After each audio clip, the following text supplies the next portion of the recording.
Hi friends, Thailand அப்புறம் இன்றைக்கி நம்ம என்ன பார்க்க போகிறோம்னா வக்கி புல் மாட்டுக்கு எப்படி கொண்டு வந்து போட போகிறோம், அது எப்படி ஒரு நாள் கொண்டு போய் நம்ம ஏற்றிட்டு வரோம், அதில் இந்த டிரைவருங்களோட கஷ்டம் எங்களோட கஷ்டம் என்னன்னு இன்றைக்கி காட்ட போகிறோம்.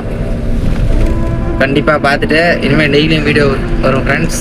கண்டிப்பாக பார்த்துட்டு எங்களோட லைஃப் எப்படி இருக்குது என்னென்னு கமெண்டில் சொல்லுங்கள். வானம் வேறு இப்போ தான் வெயில் அடிக்குது, லேசாக மணிமூட்டமாக இருக்குது.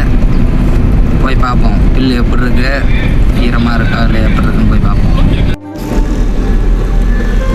ஒன்று பிறந்தா பணக்காரனாக பிறந்து போடலாம், இல்லைன்னா ஒன்றும் இல்லாத பிச்சைக்காரனாக பிறந்துடணும். ஆனால் அந்த நடுத்தர வாழ்க்கையில் மட்டும் பிறந்துடவே கூடாது ஃப்ரெண்ட்ஸ். சீமா ஒரு வழியாக காட்டுக்கு வந்தாச்சு. கட்டணம் ஊட்டிக்கு போட்டு கிடக்குது. ட்ரக்கு பாருங்க அங்கே நிற்கிது, தெரியுதா? நம்ம புரோக்கர் அங்கே பாருங்க நின்றுருக்காரு.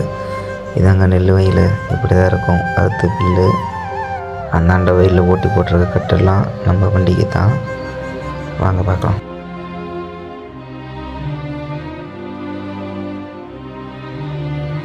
ஏகப்பட்டு கட்டு போட்டு கிடக்குது, ஏற்ற வேண்டிதான். நீங்கள் பாருங்கள் மக்களே, காட்டுக்கு வந்துட்டோம். இதுதான் மாட்டுக்கு தீவனம் வைக்கப்படும்.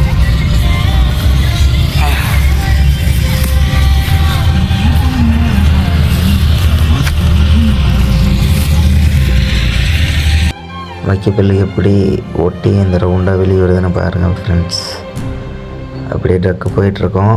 அது லோட் ஆயிடுச்சுன்னா அது அப்படியே அந்த ஸ்கேல் விழுந்ததுன்னா அப்படியே அந்த இதில் வந்து டிரைவர் கையில் பிடிச்சி அந்த கயிறு இழுப்பாங்க. அப்படியே பெட்டி ஓப்பன் ஆகும். ஓப்பன் ஆனதுன்னா ரவுண்டாக வந்து அந்த வைக்கல் வந்து ரவுண்ட் பண்ணி வெளியே பேலர்லேருந்து விழுவும். அது பாருங்கள் எவ்வளோ அழகாக விழுகுதுன்னு மட்டும் பாருங்கள்.